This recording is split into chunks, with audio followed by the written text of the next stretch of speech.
O festival volve este ano con novos folgos. A proposta feminista do colectivo Vilagarcián O Soño de Lilith celebra este sábado a súa segunda edición, reclamando o protagonismo das mulleres nos espazos dos que foron borradas pola historia. Pois é moi necesaria porque en case todos os festivais a cartelera está formada por homes, entón nós temos que darlle unha volta a iso e visibilizar o talento das mulleres non só na música, senón tamén en todos os campos, non, de creativos ou emprendedores. Bueno, o que buscamos é que sexan mulleres que están pois, realizándose nun ámbito, intentamos que sexa o ámbito máis aberto posible, intentamos non pechar, que sexan mulleres diversas, pero sobre todo que que teñan unha liña, unha perspectiva de xénero tamén, non? Que normalmente buscamos pois que teñan unha mensaxe. Este ano mudan Feixega por dous escenarios. Por un lado, a planta superior da Praza de Abastos concentrará as actividades diurnas. Polo outro, a Praza da Peixería será o epicentro dos concertos e do ocio nocturno.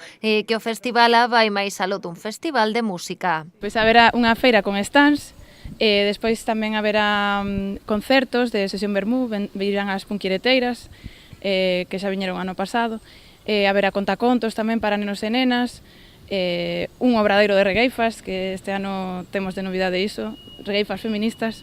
Na peixería xa a partir das 8 empezamos cos concertos, virán grupos bastante coñecidos a nivel nacional. A programación mantén a esencia coa que naceu. Trátase dunha proposta protagonizada exclusivamente por mulleres, pero dende o colectivo O Soño de Lilith están moi satisfeitas da acollida que ten entre a cidadanía. E, moita xente da que está participando porque se puxo en contacto con nós porque lle interesaba o tema, lle interesaba a perspectiva que temos, non só como festival de música, sino tamén como plataforma para visibilizar as mulleres nos diferentes ámbitos. O festival arrincará ás 11 da mañá do sábado coa apertura da Feira de Artesanía na Praza de Abastos. Presentacións de libros, actuacións musicais, contacontos ou performance alongaran unha programación que se despedirá pasada 1 da madrugada dende a Praza da Peixería.